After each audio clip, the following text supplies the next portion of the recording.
I heard my name in a podcast. The video, How to Live with a Wife Who's Always Dissatisfied. Subscribers discuss my habits, our home, my work. The author is my husband. He said, "This helps others. Don't be so sensitive." I was folding laundry last Tuesday when my phone buzzed with a notification. YouTube recommended a video titled, Living with Chronically Unhappy Partners Real Case Study. Something about the thumbnail made me pause. It showed a generic stock photo of a frustrated woman, but the description mentioned specific details that felt oddly familiar. My coffee mug collection, the way I organize spice racks, my tendency to leave books half open on nightstands. At first, I thought it was just one of those creepy algorithm coincidences. You know how YouTube seems to read your mind sometimes? But curiosity got the better of me, so I clicked. The voice was disguised with some kind of modifier, deep and robotic, but the content made my blood freeze. This person was describing my exact morning routine, down to how I arrange my shoes by the door and my habit of checking the weather app 3 times before leaving the house. The comments section was brutal. Hundreds of people analyzing my personality, calling me controlling, suggesting my husband deserved better.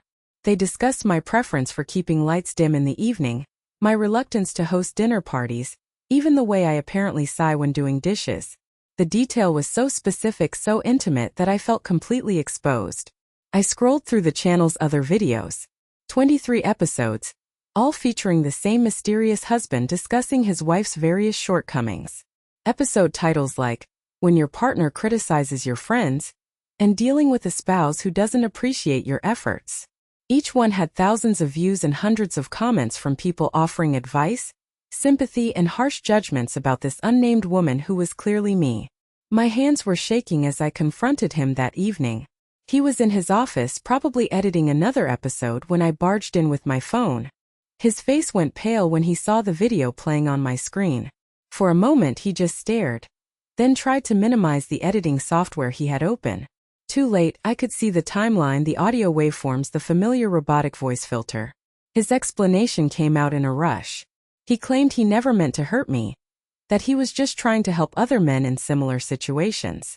The channel had grown organically, he said, and people were finding real value in his content. He showed me comments from grateful husbands who said his videos helped them understand their own relationships better. The ad revenue was actually pretty decent too, which apparently made it feel more legitimate to him.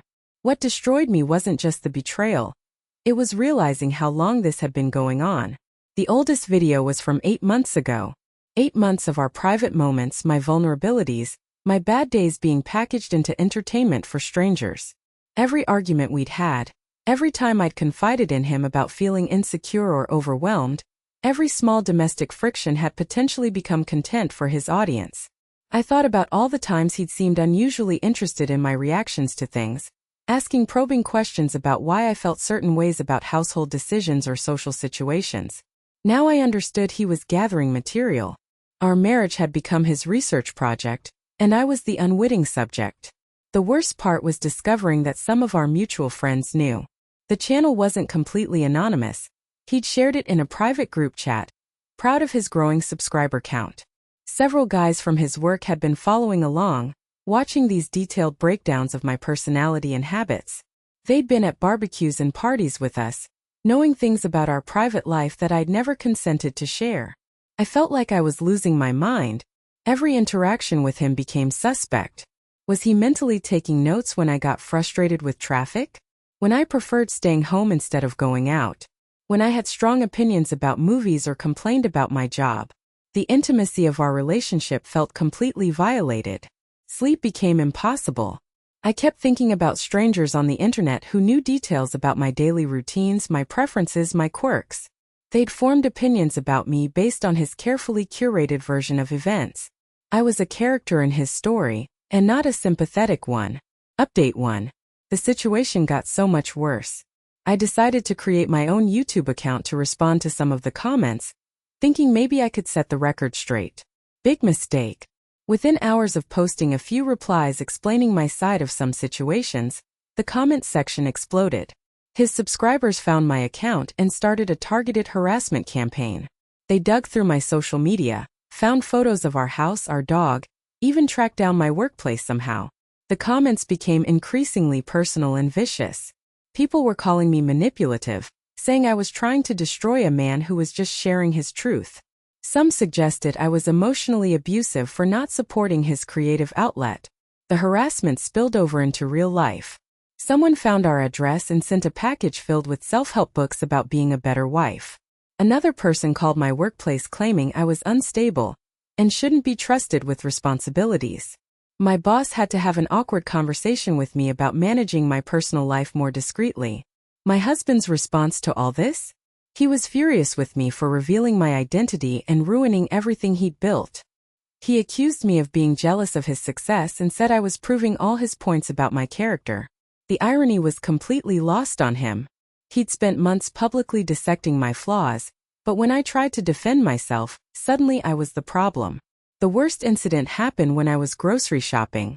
A woman approached me in the cereal aisle and started lecturing me about how I should be more grateful for my husband's patience. She'd recognized me from a photo he'd accidentally left unblurred in one of his videos. This complete stranger felt entitled to judge me, based on his narratives about our relationship. I realized he'd been manipulating the situation from the beginning. He'd encouraged me to watch the videos, knowing I'd react emotionally. He'd even suggested I respond to comments, probably anticipating the backlash. My pain and anger were just more content for him to analyze and monetize. The financial aspect made everything worse. He'd been earning significant money from the channel, thousands of dollars a month from ads, sponsorships, and even merchandise. T-shirts with phrases like "patience is a virtue" and "understanding difficult partners." He'd been profiting from my humiliation while I was completely unaware. I started documenting everything. Screenshots of the harassment, records of the financial earnings, evidence of how he'd been manipulating situations to create content. I wasn't sure what I'd do with it all, but I needed to protect myself somehow. Update 2. 3 weeks after my last update, everything came to a head in the most unexpected way. His channel got completely shut down. Not because of anything I did, but because one of his videos accidentally revealed too much personal information about me. YouTube's privacy policies kicked in when multiple people reported that he was sharing private details about an identifiable person without consent. Losing the channel devastated him more than I expected. He'd become completely invested in his online persona, spending hours every day engaging with his audience, planning content, building what he saw as a legitimate media presence. When it disappeared overnight, he was genuinely heartbroken. But here's the thing, he still didn't see what he'd done wrong. He blamed me for the reports, convinced that I'd orchestrated the takedown.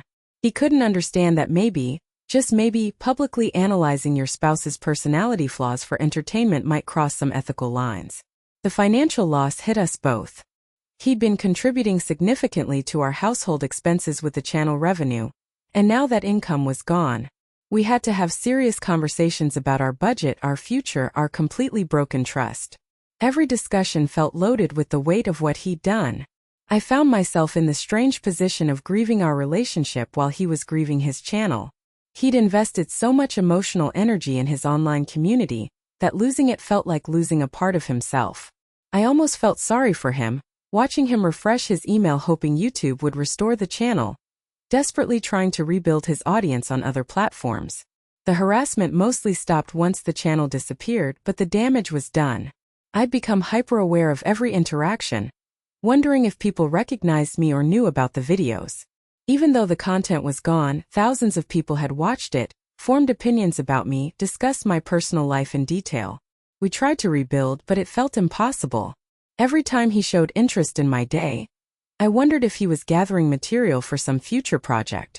Every time I shared a frustration or concern, I questioned whether he was mentally cataloging it for content. The basic trust that makes a relationship work was completely shattered. The hardest part was realizing that I didn't actually know him anymore. The person who could spend months secretly filming content about my flaws, who could profit from my pain, who could manipulate situations to create drama. That wasn't the man I'd married. Or maybe it was, and I'd just never seen it clearly before. Friends and family didn't know how to respond. Some people thought I was overreacting, that it was just a creative outlet that got out of hand. Others were horrified by the violation of privacy. The mixed reactions made me feel even more isolated and confused about what was reasonable to expect from a partner. Final update. It's been 6 months since the channel disappeared, and I'm writing this from my new apartment. We separated 3 months ago, and the divorce papers were finalized last week. I never thought I'd be here. But sometimes life forces you to confront truths you've been avoiding. The turning point came when I discovered he'd been secretly recording our conversations during the worst of our fights about the channel. Not for content, the channel was already gone, but for his own records. He claimed he wanted to remember exactly what was said, to prove he wasn't misremembering our arguments. But finding that recording app on his phone was the final straw. I realized I'd been living with someone who saw our relationship as material to be analyzed, documented, and potentially monetized. Every intimate moment, every vulnerable conversation, every private struggle was just data to him. That's not love, that's research. The divorce process was surprisingly straightforward. He didn't fight me on anything, probably because he realized how badly he'd damaged his own reputation. Word had gotten around our social circle about what happened, and people were looking at him differently. The man who'd positioned himself as a relationship expert had spectacularly destroyed his own marriage.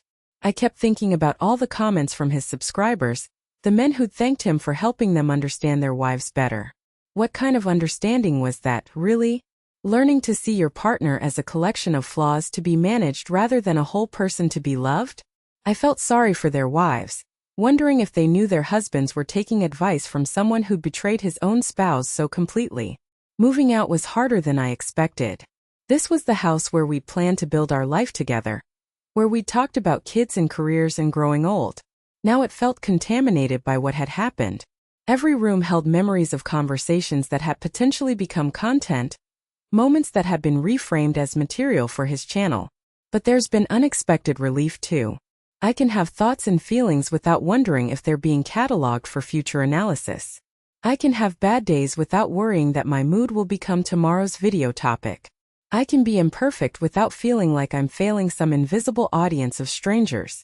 The financial settlement included a portion of the money he'd earned from the channel. At first, I didn't want it. It felt like blood money, profit from my humiliation. But my attorney convinced me that I deserved compensation for the violation of my privacy. I donated most of it to organizations that help women rebuild their lives after betrayal. I've been slowly reconnecting with friends I distanced myself from during the worst of the harassment. It's amazing how much energy I've been spending on managing my husband's perception of me, trying to be the perfect wife for his invisible audience. Now I can just be myself, flaws and all, without worrying about being someone's cautionary tale. The strangest part is that I don't hate him anymore. I feel sad for him, actually. He threw away a real relationship for a parasocial one with strangers on the internet. He chose the validation of subscribers over the love of his wife. That's not a trade I'd ever make. But I understand now that we wanted fundamentally different things from our marriage. Sometimes I wonder if any of those men who followed his channel learned anything from how it ended. Probably not. It's easier to blame the wife, to say she was too sensitive, couldn't handle her husband's success. But I know the truth. Real love doesn't require an audience. Real partnerships aren't performed for strangers. Real intimacy can't survive being broadcast to the world. I'm building a new life now, one that belongs entirely to me. No cameras, no analysis, no commentary from people who don't know me. Just me figuring out who I am when I'm not being observed and judged. It's scary and liberating and lonely and wonderful all at once. The apartment is smaller than the house, but it feels bigger somehow. Room to breathe, room to be messy, room to be human without explanation or justification. I'm learning to trust my own reactions again, to have feelings without immediately questioning if they're reasonable or fair. I don't know what comes next, but I know it will be mine. My story, my choices, my mistakes to make. No one else gets to narrate my life anymore. That's worth more than all the subscribers in the world.